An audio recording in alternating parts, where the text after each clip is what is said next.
Assalamualaikum warahmatullahi wabarakatuh. Kembali dengan saya Muhammad Syaibul Kahfi.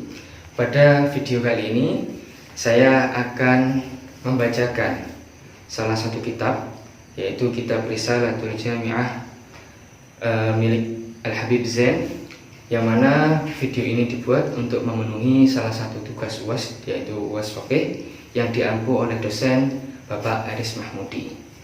Oke. Jadi di sini saya akan membacakan dari bab haji sampai bab terakhir, yaitu Qunutus Syafi'iyah. Tapi sebelum itu alangkah baiknya sebelum kita membaca kitab ini, kita bertawasul agar ilmu yang kita baca diberikan keberkahan oleh Allah Subhanahu wa taala.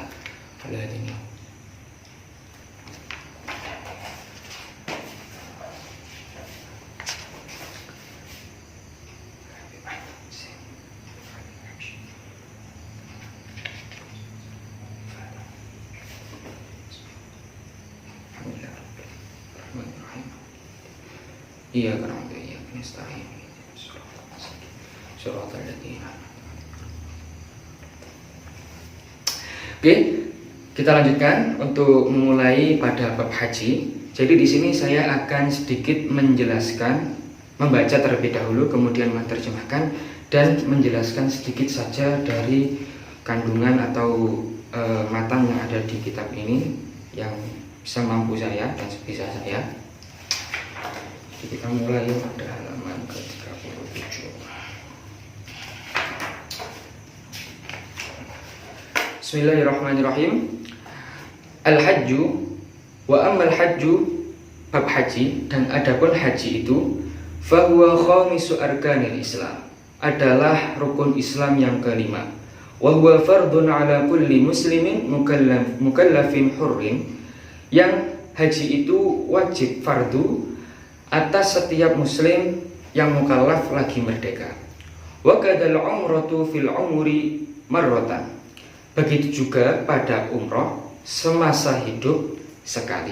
Jadi di sini dijelaskan bahwasanya haji itu adalah rukun Islam yang kelima, sebagaimana telah kita ketahui, yang mana hukumnya adalah fardun atau wajib bagi setiap orang, ya, bagi setiap orang yang merdeka lagi mukallaf, ya. Kalau sudah memasuki kriteria mukallaf dan merdeka, maka ada kewajiban untuk haji. Sebagaimana seperti zaman dahulu kala ada budak, jadi kalau budak itu tidak punya kewajiban untuk haji.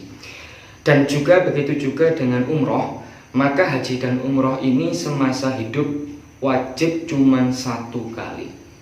Kalaupun umroh berkali-kali silakan, itu adalah sunnah, boleh saja. Ataupun haji dua kali, yang ketiga, yang keempat itu sudah bukan lagi haji yang wajib, ya. Itu bisa dikatakan bisa menambah pahala, ya, karena Rasulullah pun juga berhaji cuma satu kali. Saya lanjutkan. Bisyartil istita'ah, dengan syarat yang pertama, yaitu dengan istita'ah, yaitu mampu.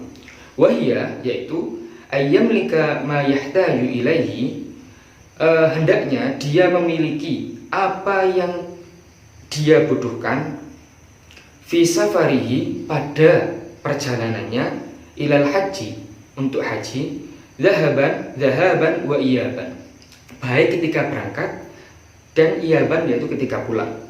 Wa nafaqata man talzamahu, dan mempunyai nafkah atau memberikan nafkah man talzamahu, kepada orang yang dia tinggalkan.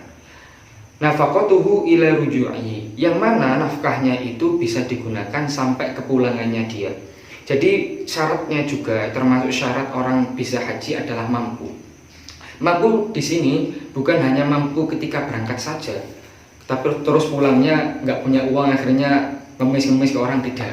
Jadi dia mampu, berangkatnya mampu, pulangnya juga mampu.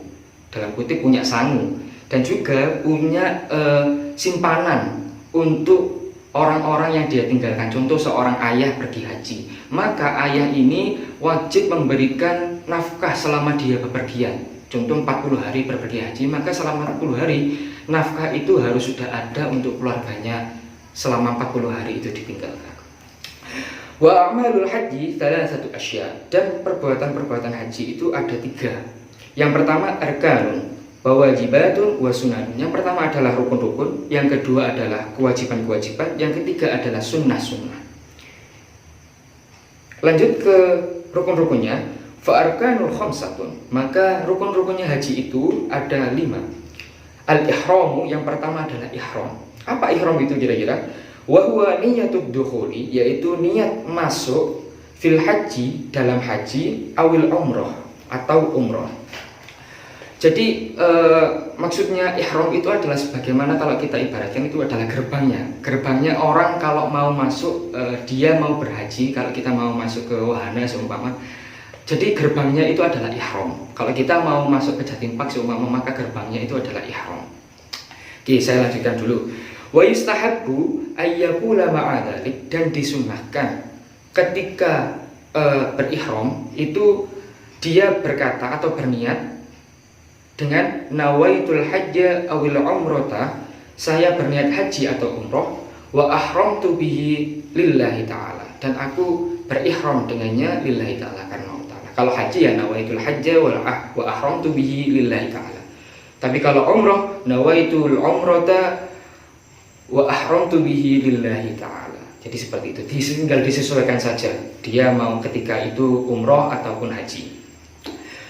Wala yasihul ihramu bil haji illa fi ashhurihi, dan tidaklah sah haji itu, ihram itu pada haji illa fi ashhurihi, kecuali pada bulan-bulannya.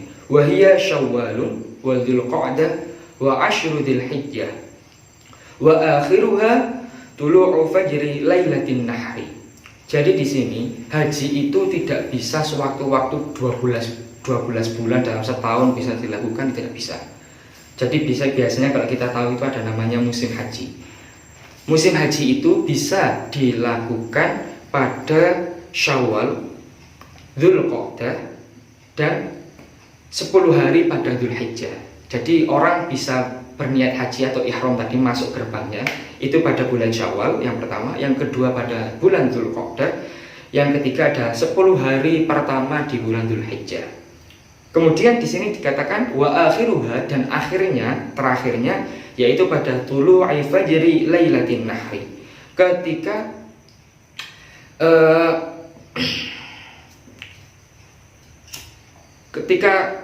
gelapnya malam Lailatul Nahri itu Idul Adha, ya, pada hari malam Idul Adha. Jadi sudah tidak bisa untuk berihram lagi atau berniat ihram lagi.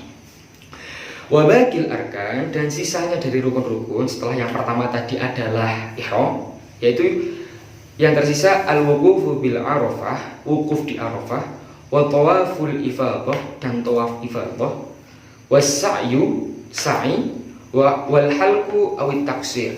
Wal halqu itu bercukur, ya, bercukur secara keseluruhan, awit taksir, atau taksir itu memotong sebagian, atau kalau bahasa kita biasanya itu tahallul. Jadi rukunnya yang pertama tadi adalah ihram, yang kedua adalah wukuf di Arafah, yang ketiga tawaf, ya, tawaf ifadah, yang tawaf yang wajib, kemudian yang keempat adalah sa'i, yang terakhir adalah tahallul. Biasanya ada beberapa orang itu menambahkan rukun yang keenam, yaitu dengan tertib, ya, tertib urutannya, ya, ihram, wukuf, tawaf, sa'i, kemudian tahallul, ya, yang terakhir tertib, harus tertib, itu urutannya. Nggak boleh datang langsung, nggak usah ihram langsung sa'i, nggak boleh, nggak bisa. Yang pertama harus ihram dulu dan seterusnya. Lanjut ke arkanul umrah. Maka wa arkanul umrah, rukun-rukunnya umrah, hiya arkanul haji, yaitu adalah rukun-rukunnya haji, illal wukuf, kecuali wukuf, falaysa minha, maka tidak termasuk di dalam rukun-rukun itu. Yang membedakan antara haji dan umrah itu cuma satu, yaitu wukuf di Arafah. Maka di dalam di dalam umrah itu tidak ada kewajiban atau rukun untuk wukuf di Arafah. Wa yajibul tawaf, dan wajiblah untuk tawaf, kewajiban atau yang diwajibkan ketika tawaf yaitu satrul aurah. Yang pertama adalah menutup aurat. Wa taharatu minal hadatsain, bersesuci dari 2 hadas, wa minan najasah, dan dari najis. Wa ayyakuna sab'a tawfatin, dan hendaknya melakukan 7 kali tawaf atau perputaran di fil masjid, di masjid wal bait, dan di Baitullah atau Ka'bah. Ayyasarihi, yang berada di kirinya, wa huwa kharijun anhu, yang berada di sisi luar dari Ka'bah. Jadi kalau ada orang tawaf itu ibarat Ka'bah itu tengah, maka Ka'bah itu harus berposisi dari kirinya dia, berjalannya di kirinya. Dan harus di luar Baitullah. Kalau di dalam tidak bisa, harus di luar, ya, berada di masjid dan di luar persegi, yaitu rumahnya Allah, Baitullah itu. Jadi berputar sebanyak 7 kali. Wa yajibu ayyakuna sa'yu, dan kewajiban sa'i itu adalah yang pertama sab'an, 7 kali. Wa ba'da tawaf, dan setelah tawaf. Wa ayyabda'a bis safa wa yakhtim bil marwah, dan hendaknya memulai dari Safa wa yakhtim bil Marwah, dan di akhirnya atau diakhiri dengan di Bukit Marwah. Jadi sa'i itu kan berlari-lari kecil, ya. Berlari kecil di sini rukunnya sa'i atau kewajibannya sa'i yang pertama itu adalah harus berjalan-jalan dari Bukit Safa ke Marwah itu sebanyak 7 kali, yang mana dilakukan setelah tawaf dan diawali dari Bukit Safa dan diakhiri di Bukit Marwah. Gak boleh kebalik, ya, harus Safa dulu baru Marwah. Wajibatul haji, kita di bab kewajiban haji. Setelah tadi sudah dibahas rukun-rukunnya, yang sekarang adalah kewajiban haji. Al-ihramu minal miqat, ihram dari miqat. Wal mabidu bi Musdalifah lailatan nahri, dan mabit di Musdalifah atau bermalam di Musdalifah lailatan nahri, pada malam hari raya Idul Adha. Wal mabidu layali tasyrik bi Mina, dan bermalam di malam-malam hari tasyrik, jadi pada tanggal 11, 12, 13 itu bermalam bimina, di Mina. Warramyu, dan melempar jumroh. Wa tawaful wada, dan tawaf wada. Jadi ini kewajiban-kewajiban haji. Yang pertama tadi adalah ihram di mikot. Mikot itu adalah batas perbatasan masuknya, itu sudah nanti ada pembahasannya sendiri. Kalau orang Indonesia di mana, kalau di orang Arab itu gimana mikot ihramnya. Ada yang mengatakan kalau semua dekat dengan masjid bisa ihram dari rumahnya, dan itu sebenarnya ada di penjelasan yang lebih lanjut.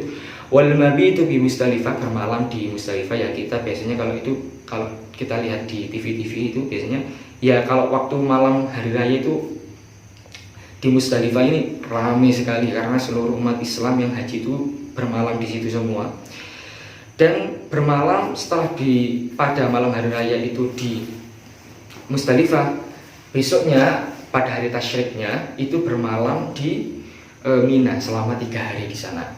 Kemudian ada melempar jumroh, ya, baik itu jumroh Aqabah, jumroh dan lain-lainnya.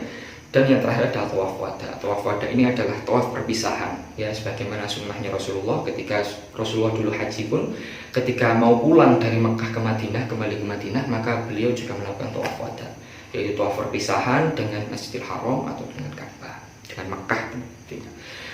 Lanjut, kita lanjutkan. Wa amma sunanu, dan adapun sunnah-sunnah, fa kullu ma siwal arkani wal wajibat, maka sunnah-sunnahnya haji dan umroh adalah fakullu ma siwal arkani wal wajibat, semua apa yang ada di dalam rukun-rukun dan kewajiban-kewajiban. Karena apa? Di sini seluruh rukun-rukun dan kewajiban itu kan juga dilakukan oleh Rasulullah, dan secara nggak langsung itu juga sebuah sunnah atau contoh dari Rasulullah. Faman taraka ruknan, di sini ada, sekarang kita lanjutkan.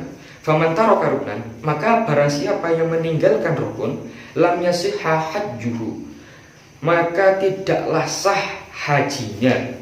Wala yahillu min ihramihi, dan tidaklah halal dari ihramnya,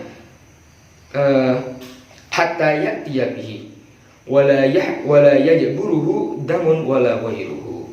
Jadi di sini tidaklah halal dari ihramnya sampai dia menuntaskannya. Wala yajburuhu damun wala ghairuhu, yaitu dan tidak bisa diganti dengan dam, membayar dam atau semisalnya. Jadi kalau orang meninggalkan rukunnya haji, contohnya meninggalkan sa'i, ya, karena malas, aduh capek, mau jalan jauh gitu berapa kilo, bolak-balik 7 kali capek, maka dia harus melakukannya, dan tidak boleh tidak. Karena kalau seumpama tidak dilakukan, maka hajinya tidak sah dan tidak boleh diganti dengan membayar dam. Membayar dam itu ada, dam itu kan macam-macam juga. Jadi membayar dam, maka tidak boleh ketika orang sudah tidak mengerjakan rukun, maka otomatis hajinya itu batal atau tidak sah.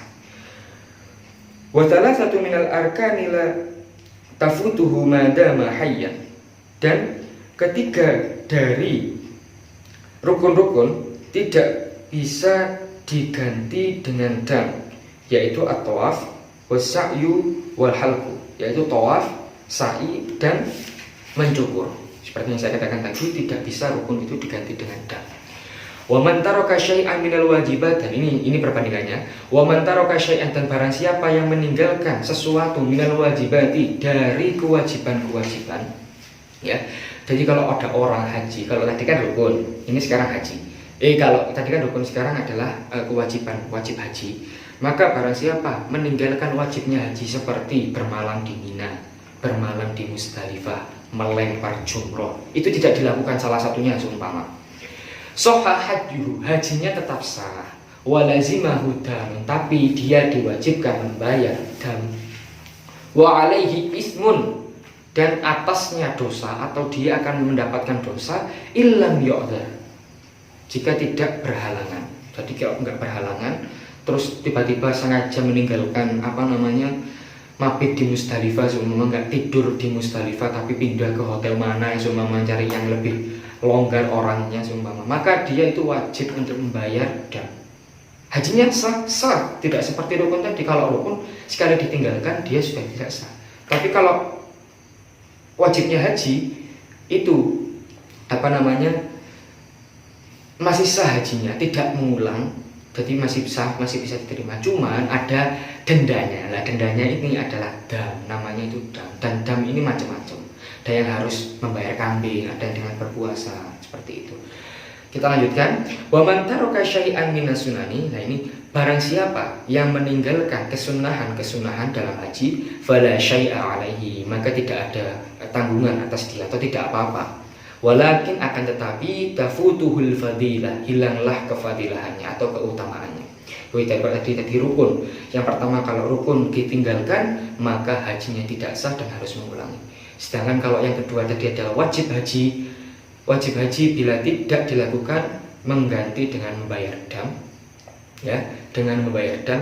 Yang ketiga yaitu kesunahan-kesunahan. Maka apabila orang yang meninggalkan kesunahan tidak apa-apa, cuma rugi. Ibarat orang itu jualan itu rugi. Sudah jualan capek-capek tapi nggak ada untungnya, nggak dapat untung banyak. Sedangkan sebenarnya dia bisa dapat untung banyak dari jualannya itu tadi. Maka itu seperti ibarat orang yang nggak melakukan kesunahan ketika haji. Dan di kesunahan segala apapun, dalam ibadah apapun, maka hilanglah keutamaan tersebut. Oke, bisa kita ulangi. Yang pertama, kalau rukun ditinggalkan maka hajinya tidak sah. Yang kalau wajibnya haji ditinggalkan, dia sah hajinya, cuman harus membayar denda. Yang ketiga, sunnahnya haji atau umroh, kalau tidak dilakukan tidak apa-apa, cuman dia tidak dapat keuntungan atau keutamaannya. Oke, itu tadi adalah mulai dari pembahasan rukun-rukunnya haji, syarat-syaratnya, wajib-wajibnya haji, kemudian yang terakhir adalah sunnah-sunnahnya haji. Sekarang kita akan membahas tentang keharaman-keharamannya ketika orang itu memakai ihram. Ya, kalau tadi kita ibarat masuk ke Jatim Park. Jadi kalau sudah masuk ke Jatim Park, kalau ibaratnya itu kita ihram, sudah masuk di wilayah ihram. Kalau kita sudah niat ihram, maka ada hal-hal yang tidak boleh dilakukan. Ya, ada hal-hal yang tidak boleh dilakukan. Oke, apa saja hal yang tidak boleh dilakukan? Kalau ibarat kita masuk ke wahana atau ke Jatim Park, apa yang nggak boleh dilakukan di situ? Kalau mungkin di situ merusak fasilitas dan seperti itu. Nah, ini juga sama. Di dalam haji pun juga ada hal yang tidak boleh dilakukan ketika seseorang itu masih memakai ihram. Yang pertama, wa yahrumu, dan diharamkan satru ra'si rajuli, menutup kepala seorang laki-laki. Jadi seorang laki-laki itu menutup kepala.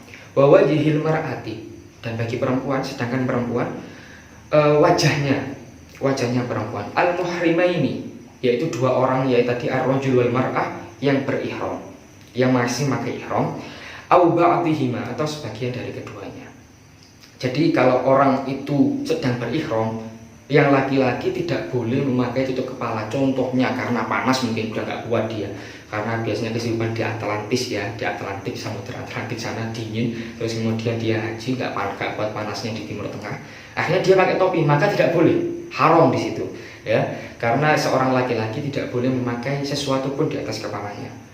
Bahwa dihilmar ati, dan bagi seorang perempuan tidak boleh memakai tutup wajah. Contohnya kalau kita tahu perempuan itu biasanya ada yang memakai cadar atau nikob ya, nikob itu penutup yang tinggal melihat tinggal kelihatan matanya, itu tidak boleh, maka itu haram dilakukan ketika haji ya, haram dilakukan ketika haji, ketika dia ihram ya, ketika dia memakai ihram maka itu haram untuk dilakukan. Masker nggak boleh, harus terbuka ya. Wa izalatul dzufuri wasya'ri, dan memotong kuku dan rambut, maka ketika haji itu tidak boleh, atau ketika memakai ihram itu tidak boleh memotong kuku dan memotong rambut. Nah ini juga buat peringatan juga sebenarnya bagi orang-orang yang mau haji. Jadi sebelum berangkat atau ketika sudah mau pakai ihram itu sebenarnya sudah dibersihkan dulu ya, mulai dari potong kuku, rambut dirapikan ya, meskipun nanti ketika haji pun bisa potong rambut di sana ya, tapi seenggaknya meminimalisir lah, jangan sampai rambutnya itu rontok seperti itu, atau nggak sengaja ya, mungkin kalau nggak sengaja nggak apa-apa, cuman kan kalau seumpama rambutnya masih panjang, terutama kalau laki-laki rambutnya masih gondrong seumpama, kan risih, di sana juga panas posisinya kan, nggak dingin gitu, jadi kan orang mesti kan lebih capek. Nah itu bisa dirapikan terlebih dahulu, atau memotong kuku terlebih dahulu sebelum berihram tersebut. Wadahnu sya'ri rohsi, dan mewarnai atau memberikan minyak di rambut, minyak kepala, rambut kepala. Sya'ri rohsi itu rambut kepala. Jadi walihyati, dan jenggot.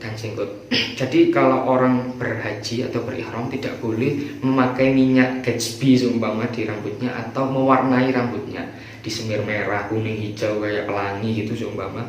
Dan juga jenggotnya juga nggak boleh dikasih cat, juga nggak boleh, atau diwarnai.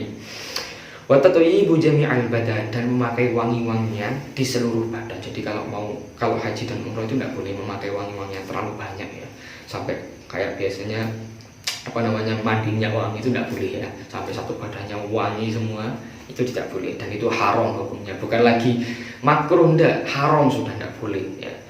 Wa yahrumu aqdun nikah, dan diharamkan juga melakukan akad nikah. Maka akad nikah yang dilakukan ketika masih ihram, masih pakai ihram, itu tidak boleh dan tidak sah. Contohnya saya berhaji, kemudian di tengah-tengah haji ketika saya habis sa'i, belum tahallul, saya itu mau melangsungkan akad nikah, maka akad nikah saya itu tidak sah dan harus diulangi ya.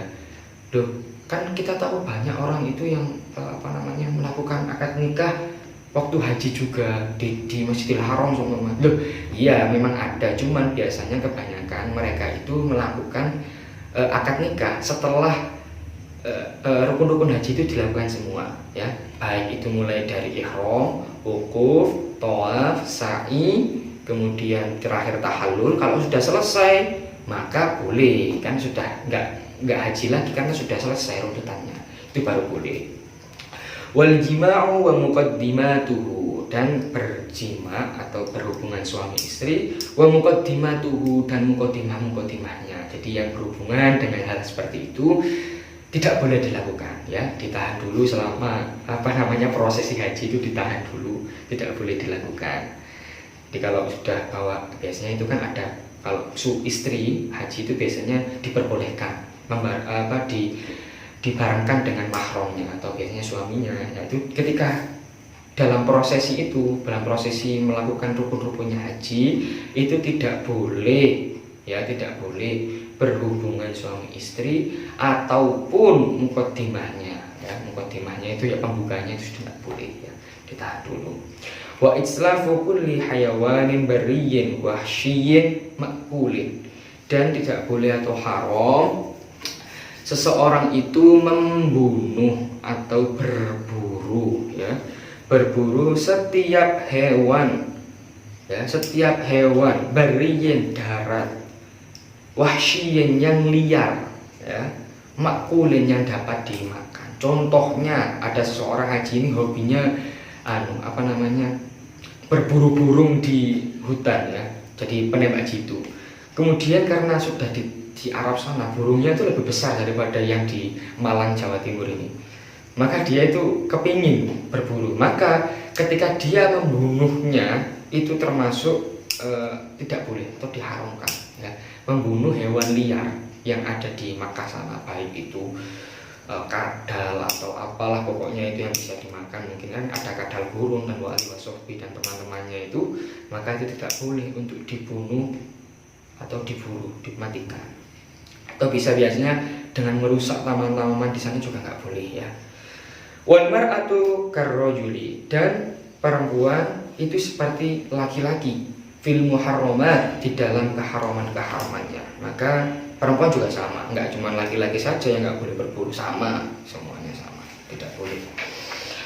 Oke, itu tadi adalah bab haji, yang mana haji itu seperti yang kita tahu adalah rukun Islam yang kelima. Yang kedua adalah dalam haji itu ada 3 hal. Yang pertama rukun, wajibnya haji. Yang ketiga adalah sunnah-sunnahnya haji. Rukunnya haji ada ihram, wukuf, tawaf, sa'i, dan terakhir adalah tahallul. Sedangkan wajib-wajib haji itu seperti mabit di Musdalifah, mabit di Mina, melempar jumroh, itu termasuk wajib-wajib haji. Dan kesunahan-kesunahannya dikatakan dalam kitab ini bahwasanya semua kewajiban dan rukunnya haji itu termasuk sunnahnya Nabi Muhammad, karena dulu juga dicontohkan oleh Nabi Muhammad. Jadi yang membatalkan, terus konsekuensinya apa kalau seseorang tidak melakukan salah satu dari rukun atau wajib atau sunnah? Maka kalau orang tidak melakukan rukun haji, seumpama ya tidak melakukan sa'i seumpama, maka hajinya tidak sah ya, hajinya tidak sah dan wajib mengulangi. Kalau yang wajib haji seperti bermalam atau melempar jumroh, maka apabila tidak melakukan, hajinya tetap sah, cuman wajib membayar denda. Yang ketiga sunnahnya, kalau seumpama seseorang tidak melakukan sunnah, maka tidak apa-apa, cuman ada cumannya, dia tidak mendapatkan keuntungan atau keutamaan dari haji, dari kesunahan tersebut. Jadi rugi, pada pedagang tadi yang saya katakan, rugi, dia itu rugi. Terus kemudian keharaman-keharamannya atau hal-hal yang tidak boleh dilakukan oleh seseorang ketika haji. Yang pertama adalah memakai tutup bagi laki-laki itu kepalanya, kalau bagi perempuan itu wajahnya. Kemudian tidak boleh membunuh, tidak boleh memakai wangi-wangian, tidak boleh bercukur atau memotong kuku, mewarnai rambut atau jenggot, dan melakukan akad nikah. Dan kemudian ada yang terakhir itu berjima atau berhubungan suami istri, atau bukan berjima tapi mukadimahnya saja atau permulaannya. Itu semuanya adalah keharaman-keharamannya haji. Oke, itu tadi adalah bab mengenai haji. Sekarang kita lanjutkan tentang bab hifdzul qalbi minal ma'asi, menjaga hati dari kemaksiatan-kemaksiatan. Wa hifdzul qalbi minal ma'asi, dan menjaga hati dari kemaksiatan-kemaksiatan, wajibun ala kulli muslimin, adalah wajib bagi seorang muslim. Wa kada hifdzul a'dha'is sab'ah, begitu pula menjaga 7 bagian tubuh ya. 7 bagian tubuh itu nanti ada istilahnya, mulai tangan, mata, kaki, hati, itu nanti ada istilahnya. Jadi 7 bagian tubuh. Fardu ainin ala kulli muslimin, adalah fardu ain, wajib bagi setiap orang ya, wajib bagi setiap orang, ala kulli muslimin. Jadi di sini menjaga hati dari maksiat itu adalah wajib bagi setiap orang Islam, dan juga menjaga 7 anggota tubuh ya, itu juga wajib bagi setiap muslim atau setiap orang Islam. Yang apa saja 7 itu nanti ada di setelahnya ya. Famin ma'asil qalbi, maka yang termasuk kemaksiatan hati itu apa saja kira-kira ya.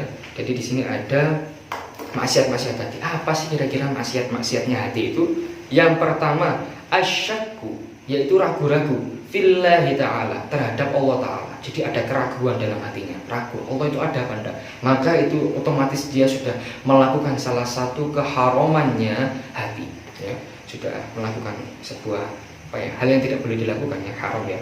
Wal amnu min makrillah, dan merasa aman dari hal yang dibenci oleh Allah. Ini yang sering kalau orang meragukan Allah Ta'ala, ya banyak, cuman lebih banyak lagi yang ini, yaitu merasa aman dengan hal yang dibenci oleh Allah. Kan ada beberapa kegiatan yang kita lakukan itu biasanya hukumnya makruh. Oh, udah makruh aja, nggak haram, kan nggak dosa. Nah, kalau sudah merasa aman dengan kemakruhan dan nyaman di situ, itu hati-hati. Karena biasanya kalau orang sudah merasa aman dan nyaman dengan kemakruhan, maka secara nggak langsung dia nanti akan terjerumus kepada keharaman. Ya, seperti itu. Wal qunutu min rahmatillahi ta'ala, dan putus asa dari rahmatnya atau kasih sayangnya Allah Ta'ala. Kadang orang itu kalau sudah berada di titik tertentu, itu akan merasa dirinya itu sudah nggak punya harapan lagi sama Allah. Padahal rahmatnya Allah itu lebih luas dari masalahnya dia. Tuh. Makanya kita juga harus sering-sering untuk mengintrospeksi diri sendiri, terutama pada hati, karena sulit menjaga hati, sulit, ya. Jadi apalagi ini putus asa, kita sudah kena masalah, ya, satu masalah yang mungkin bagi kita berat. Padahal Allah kan tidak mungkin, Allah itu tidak akan mungkin mencoba seorang hamba atau makhluknya itu dengan ukuran yang melebihi kekuatan dia. Pasti Allah itu akan memberikan cobaan itu seukuran kekuatannya dia. Jadi kalau kita putus asa, ya saya juga mengingatkan diri saya sendiri tentunya, karena masih sering juga kadang pada posisi tertentu merasakan hal seperti itu. Maka juga dihati-hati, karena ini juga termasuk kemaksiatan atau dosa-dosanya hati. Wa takabbur ala ibadillahi ta'ala, dan takabur atau sombong, ya, terhadap hambanya Allah Ta'ala. Ya, kita namanya manusia, ketika kita itu memiliki suatu keunggulan, pasti ada dalam hati kita itu rasa lebih, ya, rasa lebih terhadap orang lain, ya, terhadap orang lain. Jadi kita mudahnya saja, contohnya ketika kita dapat melakukan lari atau mungkin berenang selama 10 menit, terus kemudian teman kita cuma 1 menit, kan otomatis setidaknya dalam hati kita, saya itu bisa. Nah, itu kan otomatis sudah ada takabur sedikit di hatinya, ya. Maka itu termasuk maksiat yang juga paling dibenci oleh Allah, itu adalah sombong. Karena apa? Sombong itu hanya miliknya Allah Ta'ala. Jadi nggak boleh sebagai seorang hamba itu memiliki sifat sombong. Yang kedua adalah, yang selanjutnya adalah ar-riya. Riya, sebagai tadi yang seperti kita tahu, riya itu seperti itu. Wal ajubu bi ta'atillah, dan ujub. Ujub itu apa ya? Merasa apa ya? Sombong diri, tinggi hati, itu atilah, dengan ketaatannya terhadap Allah. Jadi kalau orang ya seperti itu, sering sholat, sering ibadah, maka dia itu merasa dalam hatinya, saya nggak langsung, aku ini loh nggak kayak orang-orang yang di jalan yang sering nggak sholat. Aku sudah sholat 5 waktu, saya sudah tahajud. Maka ini juga termasuk salah satu yang maksiatnya hati. Dan kalau sudah orang ibadah dan di hatinya ada rasa ini, udah itu ya emang juga nanti ibadahnya bisa nggak terima Allah sama Allah Ta'ala. Wal hasad, yaitu iri dalam hal apapun, dunia, akhirat, semuanya. Kalau iri itu tidak boleh, ya, kecuali kalau irinya itu digunakan untuk berlomba-lomba dalam kebaikan, atau seumpama ingin untuk memacu dirinya agar menjadi bisa lebih baik. Contohnya ada temannya sering tahajud, sering puasa, senang menangis, dia iri, cuman dalam irinya itu saya ingin bisa seperti dia, maka itu boleh, ya, boleh. Tapi kalau iri dalam rasa itu kayak dalam hatinya irinya itu seperti kayak gini ya kok, nah itu yang iri yang dengki, ya, iri yang mendengki, itu yang tidak boleh. Tapi kalau iri untuk motivasi, itu masih boleh. Wal hiddu ala abidillah, dan dendam terhadap hambanya Allah Ta'ala, atau semuanya kan, kita kan semua kalau sesama muslim kan semuanya hambanya Allah Ta'ala. Maka kita tidak boleh seperti tadi itu sombong, terus kemudian dendam.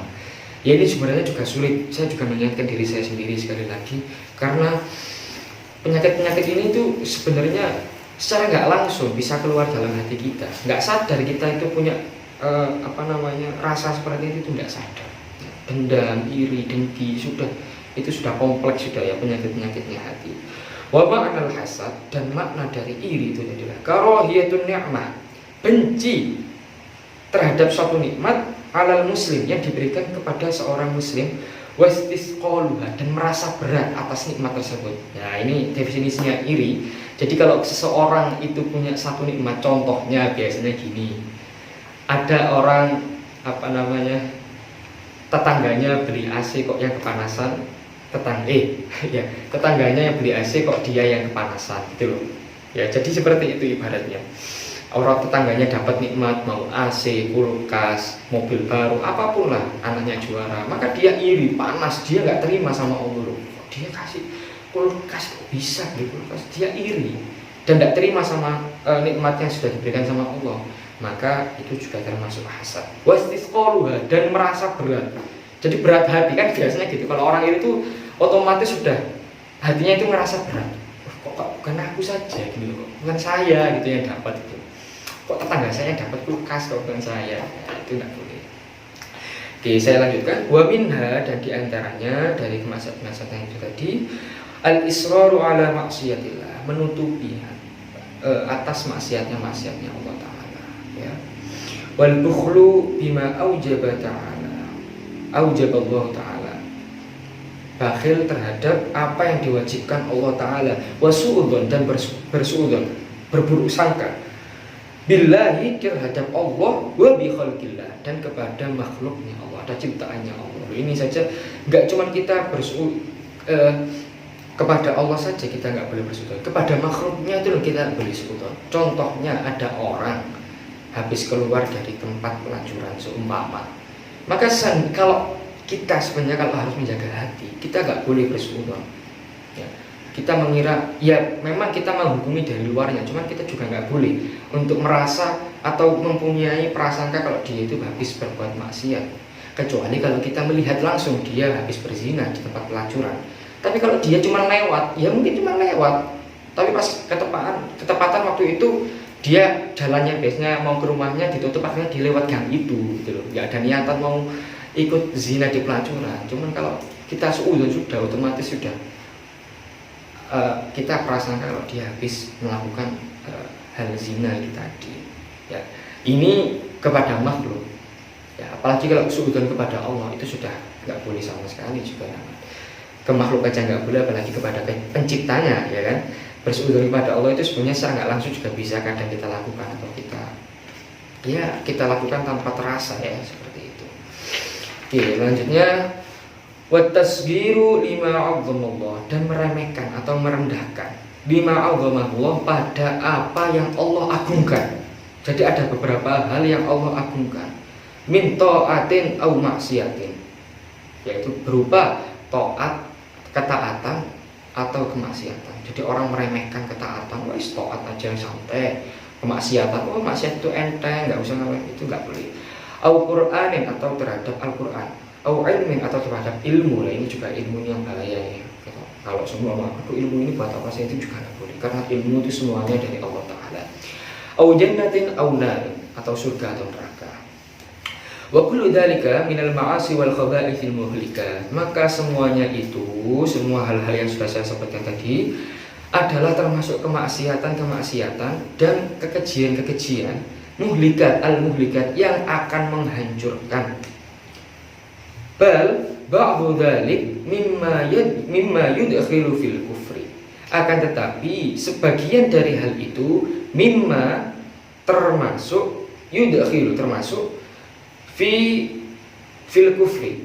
Jadi mimma yudkhilu fil kufri, dia termasuk dari kekufuran, ya. Jadi beberapa tadi seperti sudah tidak percaya sama rahmatnya Allah, itu sudah termasuk kufur, ya. Hati-hati, maka hati-hati. Saya juga mengingatkan diri saya juga harus berhati-hati dalam menjaga hati. Memang sulit, ya. Wal'iyadu billahi ta'ala, maka kita bermohon agar dijauhkan oleh Allah Ta'ala dari min dzalik, dari hal itu. Min ta'atil qalbi, setelah tadi membahas maksiatnya hati, sekarang kita membahas tentang ketaatannya hati. Wa min ta'atil qalbi, dan termasuk ketaatannya hati, al-imanu billah. Yang pertama yaitu dengan iman kepada Allah. Wal yaqin, dan yakin, sudah iman yakin. Wal ikhlas, dan ikhlas juga. wat tawadhu dan tawadhu, rendah diri, wan nasihatu lil muslimin dan memberikan nasihat terhadap orang-orang muslim, yang mengingatkan dalam kebaikan, dalam kejelekan, amar ma'ruf nahi munkar, itu juga termasuk min ta'atil qalbi. Was sakha dan juga dermawan, wa husnudzon dan berprasangka baik, wa ta'dhimu sya'airillah dan takzim atau mengagungkan syariat-syariatnya Allah. Karena sudah seperti zaman sekarang banyak sekali syariat-syariat Islam itu yang direndahkan, maka itu juga tidak boleh. Dan termasuk salah satu ketaatan atau keimanan seorang itu adalah dengan mengagungkan syariat-syariatnya Islam yang itu semuanya dari Allah Ta'ala. Wa syukru ala ni'amillah dan bersyukur atas segala nikmatnya, kal Islam seperti Islam, wa ta'ah dan ketaatan. Jadi Islam dan taat ini semuanya adalah nikmatnya Allah Ta'ala. Kita nggak bisa sholat, bisa zakat, bisa puasa, Senin Kemis puasa wajib, itu kalau enggak dari rahmatnya dan juga salah satu nikmatnya Allah, dari Allah Ta'ala. Maka dikatakan nikmat terbesarnya kita semua, yaitu orang Islam, adalah bisa menjadi umatnya Nabi Muhammad yang beragama Islam. Wasairini ami dan semuanya nikmat-nikmat yang lainnya. Wasabru alal bala dan juga salah satu dan termasuk ketaatannya hati, yaitu sabar atas turunnya bala. Seperti, jadi sabar ini ada 3. Yang pertama sabar terhadap bala, seperti dari penyakit-penyakit, wal mihan, wal mautil ahibbah dan meninggalnya orang-orang yang tercinta, wa faqdil mal hilangnya uang atau harta, wa tasallutin nas dan ibaratnya tasalutin nas itu memonopoli manusia, ya, dikecilkan oleh manusia. Tahu biasanya itu ya kayak bahasanya geng-gengan gitu loh ya, geng-gengan. Saya nggak tahu bahasa Indonesianya apa geng-gengan. Jadi itu termasuk sabar terhadap bala, ya. Tadi sakit, terus kemudian ada yang keluarga meninggal, maka itu adalah sabar terhadap bala. Yang kedua adalah sabar as-sabru ala ta'ah, sabar terhadap ketaatan. Jadi orang melakukan ibadah ketaatan itu bisa dengan sabar. Kan nggak mungkin orang itu tanpa berontak enak. Subuh, cara paling mudah itu subuh, ya. Seperti kita tahu subuh itu adalah waktu yang paling capek untuk ibadah, ya. Waktunya kita biasanya tidur, istirahat. Tapi kalau seumpama dia itu nggak sabar, ya susah juga gitu loh, ya. Karena di situ sudah titik capeknya manusia, ngantuknya manusia. Wasabru adil ma'asi dan sabar atas maksiat-maksiat. Jadi sabar nggak melakukan maksiat itu juga termasuk dari sabar. Yang pertama tadi sabar terhadap bala, yang kedua sabar terhadap ketaatan, melakukan ketaatan, yang ketiga sabar tidak melakukan kemaksiatan.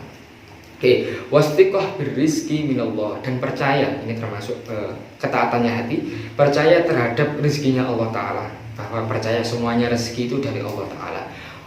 Wabu'udud dunia dan membenci dunia, ini juga yang sulit bagi kita semua yang masih seneng kalau dikasih HP masih, apalagi HP iPhone 13 semua, aduh senangnya minta apa, syukur 5 jam mungkin bisa ya, dapat tiba-tiba dikasih iPhone 13, ya itu namanya kita juga manusia masih memiliki sisi itu. Wa adawatun nafsi wasyawati dan melawan hawa nafsu dan juga godaan setan, ini juga sulit. Wa mahabbatullahi wa rasulihi wa sahabatih dan mencintai Allah dan Rasulnya. Nah ini juga wa sahabatih dan sahabat-sahabatnya, wa ahli baitih dan kepada ahli baitnya atau keturunannya. Kalau sekarang para habaib dan syarifah, kalau yang laki-laki habaib, syarifah itu yang perempuan, maka kita juga wajib untuk mencintainya, ya, mencintai mereka. Wat tabi'in was sholihin dan para tabi'in wassolihin dan orang-orang soleh, ya, orang-orang soleh itu ya para kiai juga termasuk orang-orang soleh, para ulama.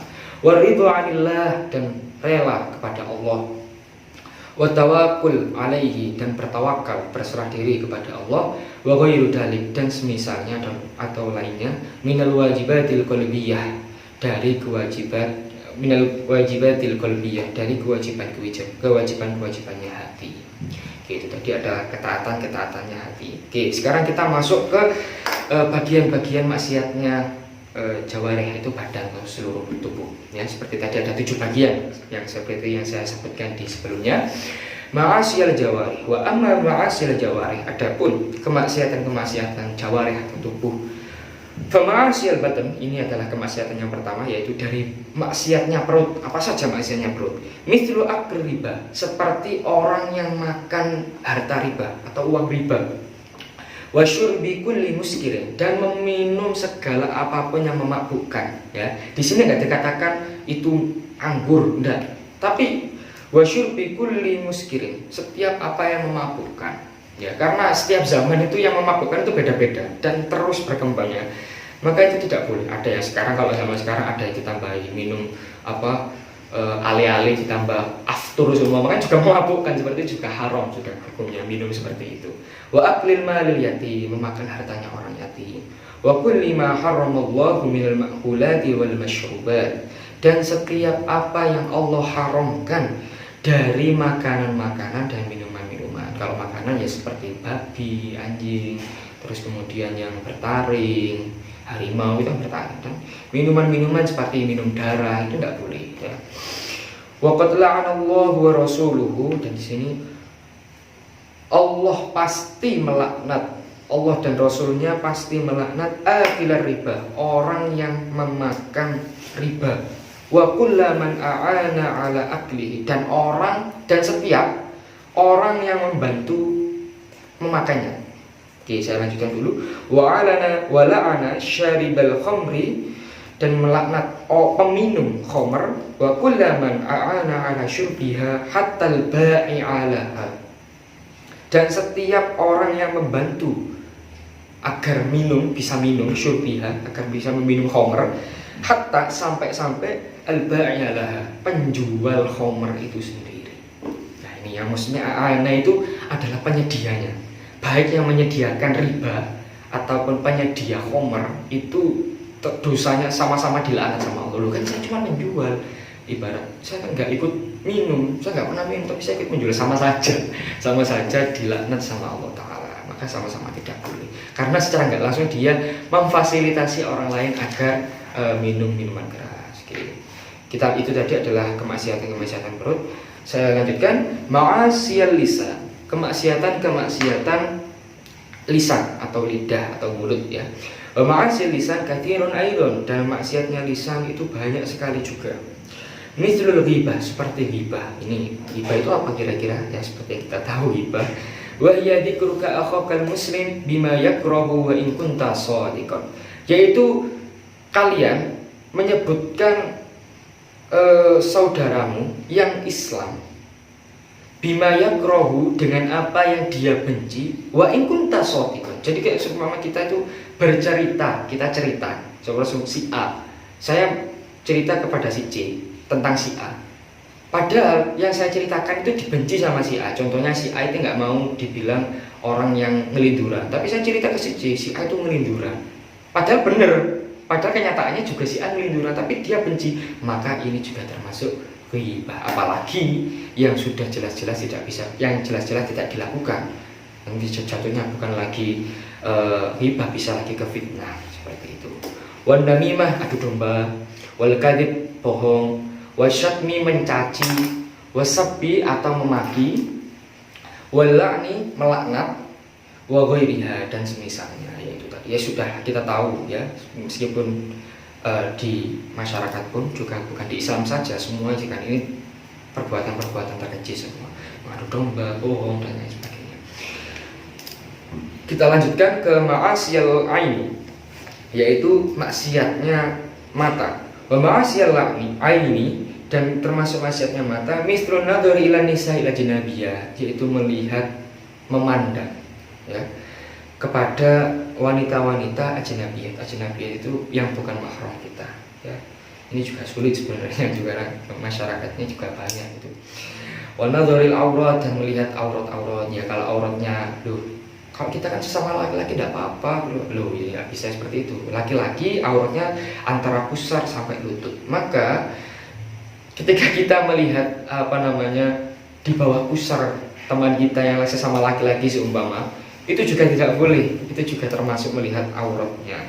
Kalau perempuan yang auratnya seluruh tubuh itu sudah auratnya. Ada yang mengatakan seperti itu, ada yang mengatakan mengecualikan wajah sama tangan.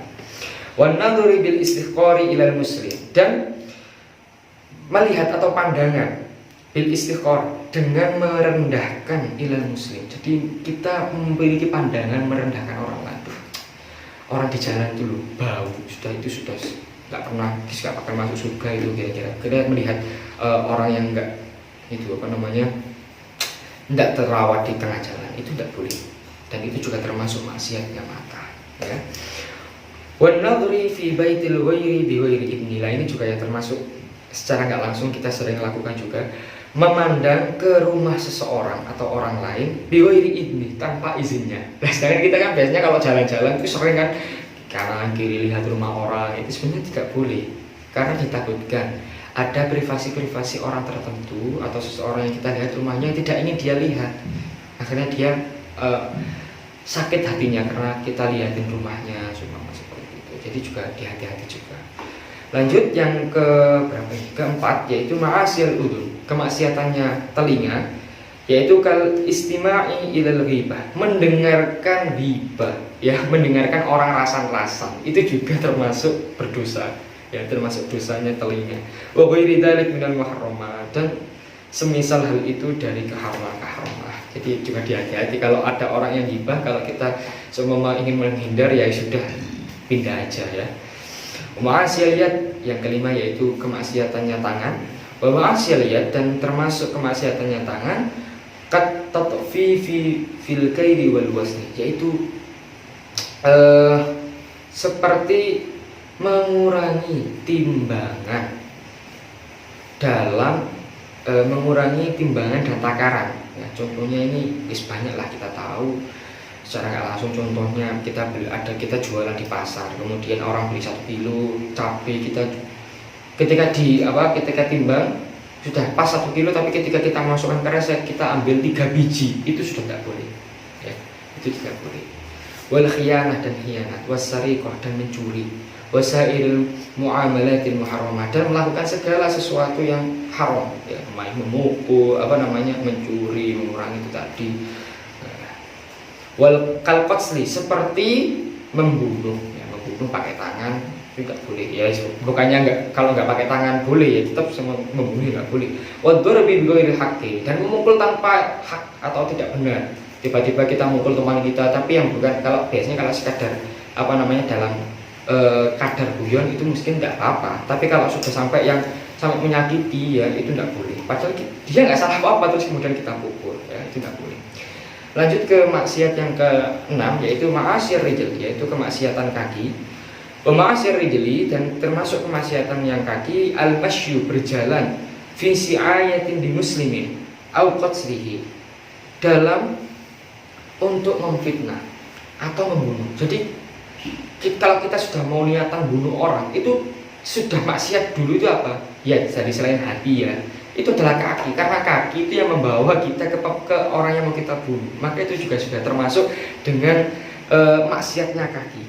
Au ma yadurruhu bi ghairi haqqin, atau apa yang membahayakan seorang muslim bi ghairi haqqin, tanpa benar, ya, kita menendang teman kita yang sesama muslim, itu ketika kita tiba-tiba nendang, itu juga nggak boleh. Wa ghairi dzalik min kulli ma harumal masyu ilaihi, dan semisalnya atau selain hal itu, setiap apa yang diharamkan berjalan kepadanya, berjalan ke bar, mau minum rias, berjalan ke tempat pelacuran, mau zina, itu juga sudah termasuk haram atau maksiatnya kaki. Kemudian ma'asiyal farji yang ke-6 adalah ma'asiyal farji atau maksiatnya kemaluan. Kazina, seperti zina, wal liwat itu LGBT itu, ya. Kalau yang laki-laki itu biasanya gay itu liwat. Wal istimna biliat, istimna itu masturbasi, biliat dengan tangan.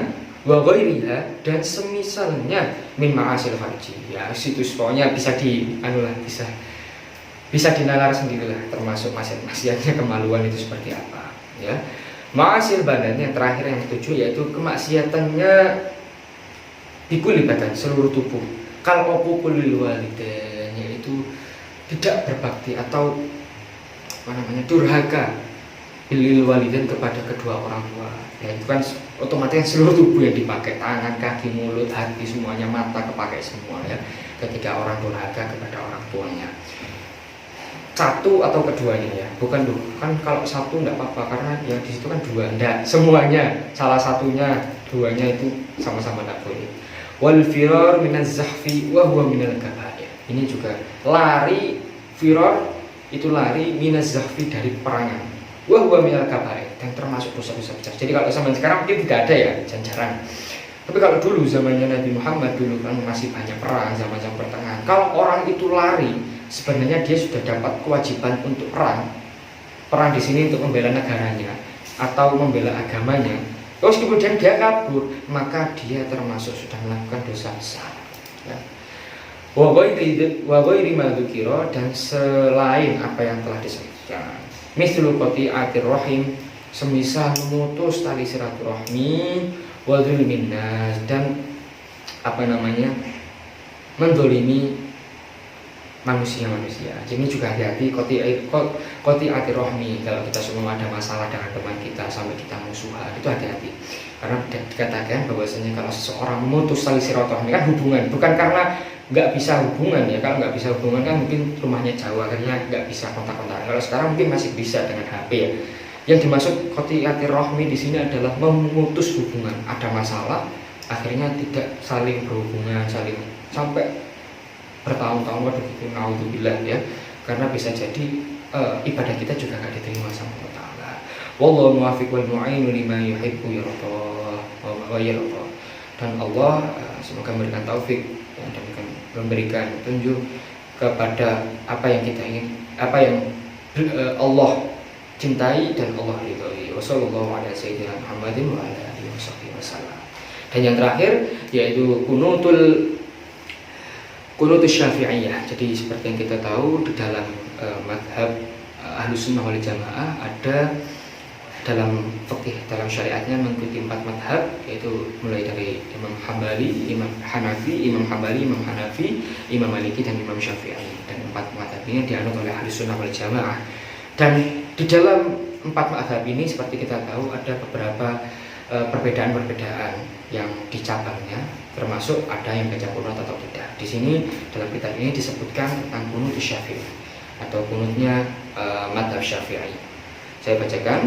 Allahumma hdina fiman hadait. Ya Allah, berikanlah kami hidayah sebagaimana Engkau beri hidayah orang yang Engkau beri hidayah. Wa afina fiman afait, dan berilah kami kesehatan sebagaimana orang yang Engkau beri kesehatan. Wa tawallana fiman tawallait, dan peliharalah kami sebagaimana orang yang Engkau pelihara. Wa barik lana fima a'tait, dan berilah keberkahan kami sebagaimana orang yang Engkau beri keberkahan. Wa qina syarra ma qadait, dan jagalah kami dari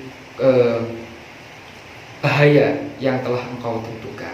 Fa innaka taqdi wa la yuqda 'alaik, maka sesungguhnya Engkau orang zat yang maha menentukan, wa la yuqda 'alaik, dan tidak ditentukan. Wa innahu la yadhillu man walait, dan sesungguhnya Engkau adalah zat yang tidak merendahkan orang yang Engkau pimpin, wala ya'izzu man 'adait, dan tidak memuliakan orang yang memusuhimu, yang Engkau musuhi, dan tidak memuliakan orang yang Engkau musuhi. Tabarakta rabbana wa ta'alait, keberkahan maha besar atau maha suci Engkau, wahai Tuhan kami, wa ta'alait, dan maha tinggi Engkau.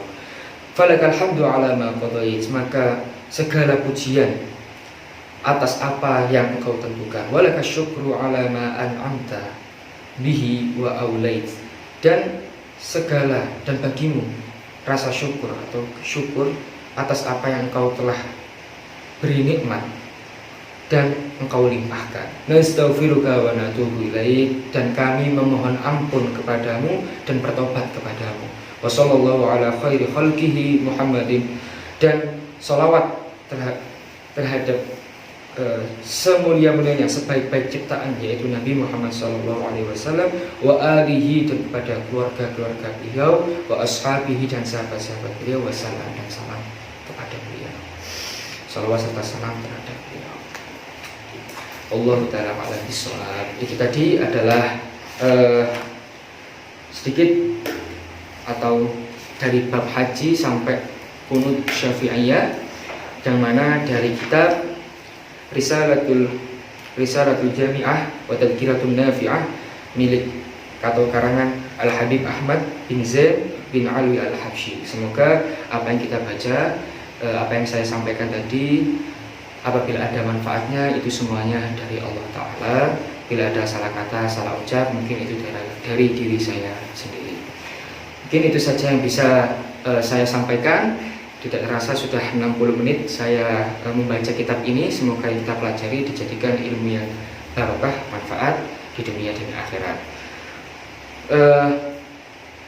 Mungkin itu saja. Bila ada salah kata, salah ucap, saya mohon maaf sekali lagi. Wassalamualaikum warahmatullahi wabarakatuh. Terima kasih telah menonton.